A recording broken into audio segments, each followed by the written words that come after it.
Dear friends, welcome to our online English class. Children of age from 13 to 19 years are called teenagers. 13 ते 19 वर्षामधील जी काही मुलं आहेत त्यांना आपण कुमार असं म्हणतो. This is the delicate time of their age. त्यांच्या वयाचा हा अतिशय नाजूक कालावधी असतो. आणि ही जी मुलं आहेत, दिस चिल्ड्रन और this teenagers, they have to take the different decisions. त्यांना खूप वेगवेगळे निर्णय घ्यावे लागतात. If they take the right decisions, it takes them to have a beautiful life और सक्सेसफुल लाईफ.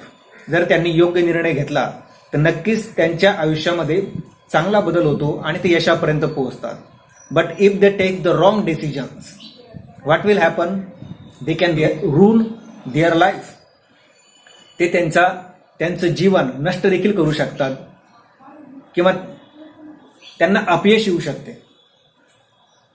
म्हणून मग काय करावं लागतं तर दिस टीनेजर्स दे प्रे God for help and guidance. त्यांना मदत मिळावी, मार्गदर्शन मिळावं म्हणून ते नेहमी परमेश्वराकडे प्रार्थना करत असतात. What is the condition of their mind and what do they pray to God? Let us see in the poem A Teenager's Prayer.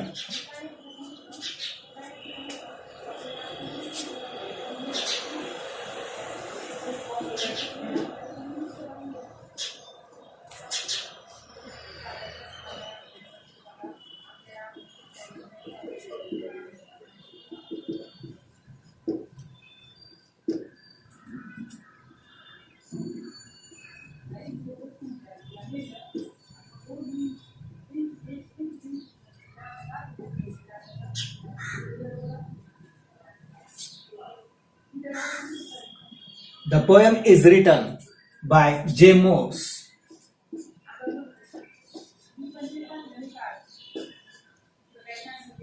Now I read the poem loudly. You just listen to me carefully. आता मी कवितेचं मोठ्या आवाजात वाचन करणार आहे. तुम्ही माझ्याकडे काळजीपूर्वक लक्ष द्या. Each day brings new beginnings. Decisions I must make. I am the only one to choose the road that I will take. I can choose to take the road of life that leads to great success, or travel down the darkened road that leads to great distress. Please open up my eyes, dear Lord, that I might clearly see. Help me stand for what is right.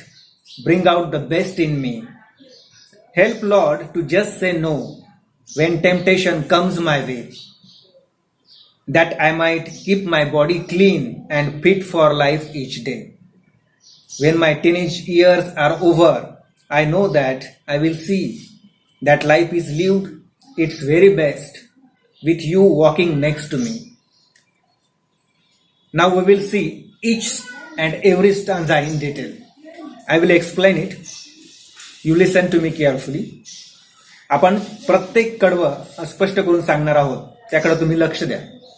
Here you will find that the first person pronoun I is used. तुमच्या असं लक्षात येईल की या ठिकाणी I हा प्रथम पुरुषी एक वचनी कर्ता म्हणजे सर्वनाम वापरलेला आहे. म्हणजेच here the poet is the narrator of this poem. The poet himself describes this poem. The poet speaks as if he is a teenager. या ठिकाणी कवी आपल्याशी अशा पद्धतीने संवाद साधतोय की जणू तो स्वतःच एक टीनेजर आहे, एक कुमारावस्थेतील मुलगा आहे. And he is telling you the condition of the teenager, the condition of the mind of the teenager.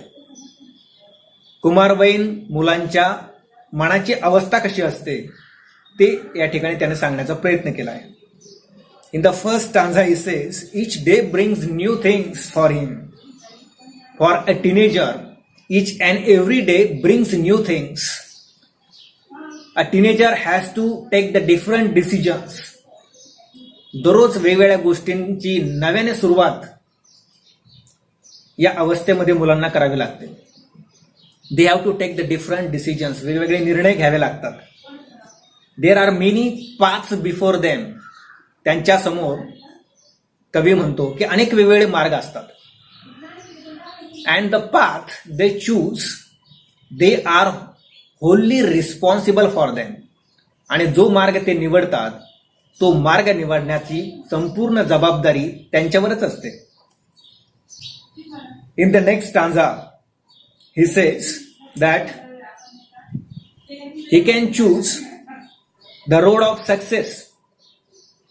दुसऱ्या कडव्यामध्ये तो असं म्हणतोय की तो यशाचा मार्गही निवडू शकतो. You can imagine if you are going somewhere and if you find suddenly that there are two ways. अचानक तुम्ही रस्त्याने चाललात आणि तुमच्या असं लक्षात आलं की दोन मार्ग आहेत, पुढे जाण्याचे दोन मार्ग आहेत. You will be in a dilemma. तर तुमच्या पुढे एक पेच निर्माण होईल. अशाच प्रकारचा पेच या वयामध्ये मुलांना निर्माण होतो. The poet says that it is possible that he will take the road of success. अशी शक्यता आहे की तो यशाचा मार्ग निवडेल. And that road will take him to great success. तो मार्ग त्याला उत्तुंग यशाकडे घेऊन जाईल. And it is also possible that he will travel down the darken road. He will choose the darken means evil road, evil way. Darken म्हणजे अंधारलेला, वाईट.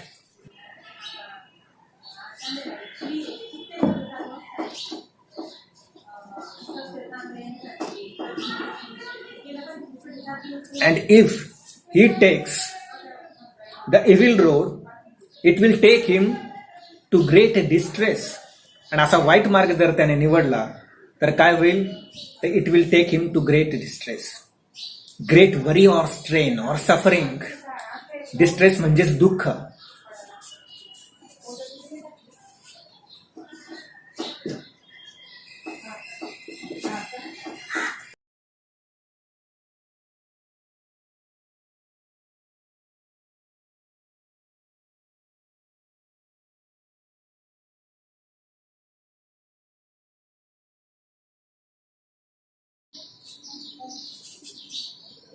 In the line or travel down the darkened road, the letter D has been repeated. या line मध्ये D हे जे काय letter आहे ते रिपीट झालेलं आहे. म्हणजेच there is a figure of speech alliteration in this line.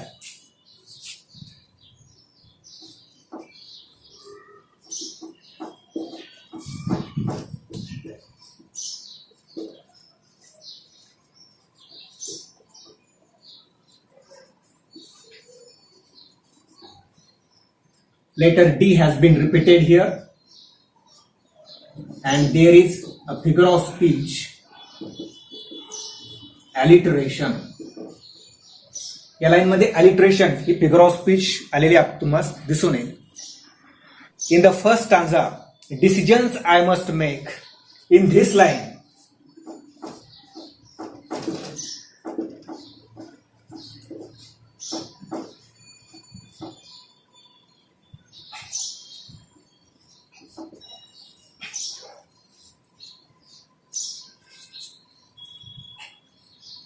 you will find that there is not the correct prose order. वाक्याची रचना जी आहे ती चुकीची आहे. The correct prose order will be that I must make decisions. This will be the correct prose order. So there is also a figure of speech called inversion. या ओळीमध्ये देखील inversion नावाची figure of speech तुम्हाला दिसून येईल. In the third stanza, the poet addresses God directly. He says, please open up my eyes. That means he requests God to make him wise, to see things clearly. तो देवाला अशी विनंती करतो की त्याच्याकडे असं शहाणपण यावं की त्याला सगळ्या गोष्टी अगदी स्पष्टपणे दिसाव्यात. He could see all things clearly. He requests God to help him stand for what is right for him. त्याच्यासाठी काय चांगलं आहे हे त्याला कळावं, यासाठी देवाने त्याला मदत करावी, अशी तो देवाला विनंती करतोय. He asked him to help him to understand what are his best qualities.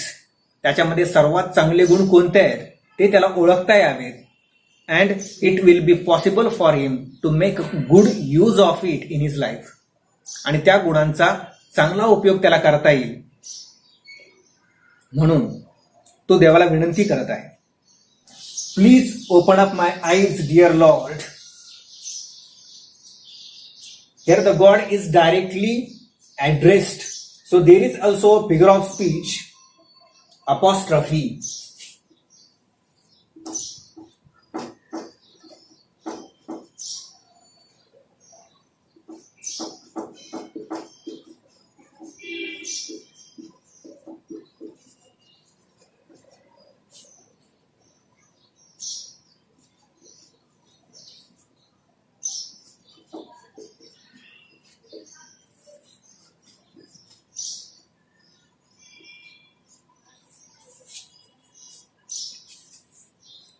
In the fourth stanza, the poet again asks God to just say no.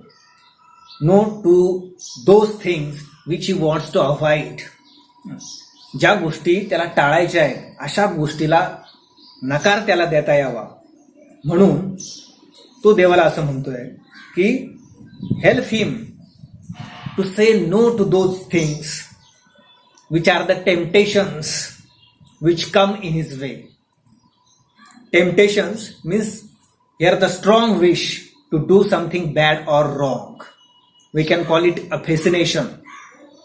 Temptationला आपला fascination असं म्हणता येईल, म्हणजेच भुरळ पाडणारी गोष्ट.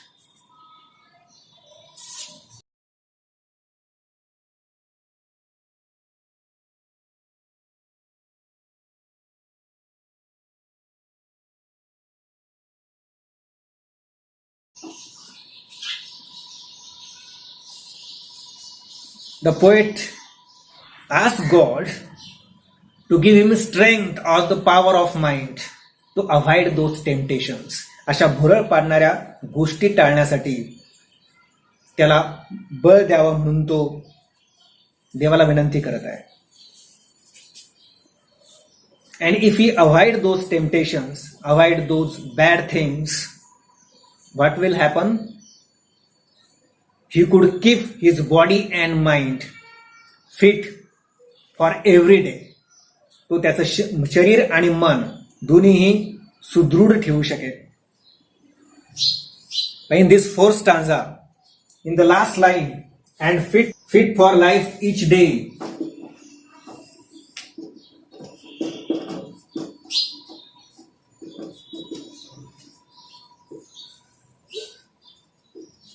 Again you will find that the same letter has been repeated here. Can you guess which letter has been repeated? Yes, the letter F has been repeated here, and here again the same alliteration has been used. Alliteration he figure of speech या ओळीमध्ये देखील आपणास दिसून येते. In the last stanza, the poet says that when his teenage years will be over, ज्यावेळी तो या कुमारावस्थेतून पुढे जाईल, he would grow old,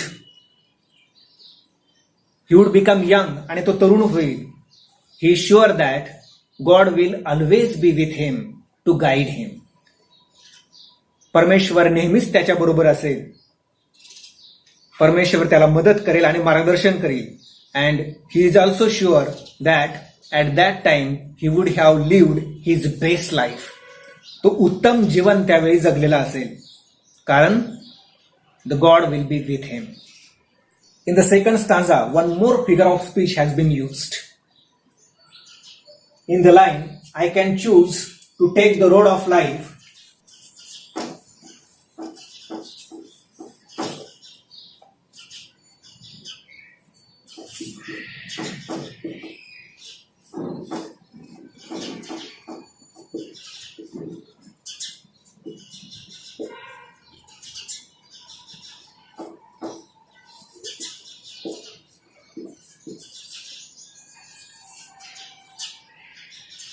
The road of life means here the road of success.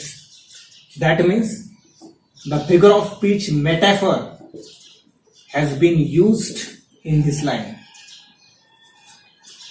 In this way, a poet has told the condition of the mind of teenager at very delicate time of their life. अशा पद्धतीने आपण पाहिलं की कवीने कशा पद्धतीने कुमारावस्थेमध्ये मुलांच्या मनाची स्थिती असते. Now see the rhyme scheme of this poem. This is the first stanza of this poem. आपल्या कवितेतील हे पहिलंच कडवं आहे.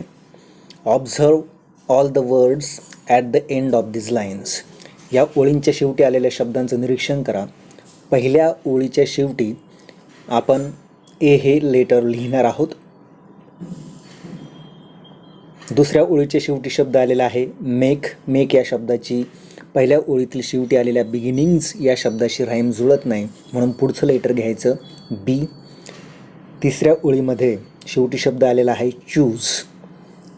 या शब्दाची राईम मेक आणि बिगिनिंग्स या दोन्हीशी जुळत नाही, म्हणून या ठिकाणी आपल्याला लेटर घ्यायचे सी. आणि शेवटच्या ओळीमध्ये आलेला शेवटचा शब्द आहे टेक. या शब्दाची राईम मेक या दुसऱ्या ओळीच्या शेवटी आलेल्या शब्दाशी जुळते, ज्याला आपण बी हे लेटर दिलं आहे, म्हणून या ठिकाणी लेटर द्यायचे बी. अशा पद्धतीने आपली राईम स्कीम तयार होईल ABCB. All other stanzas have the same rhyme scheme. इतर सर्व स्टांझाची राईम स्कीम देखील हीच आहे, म्हणून कवितेची राईम स्कीम आहे ABCB. Thank you for watching this video.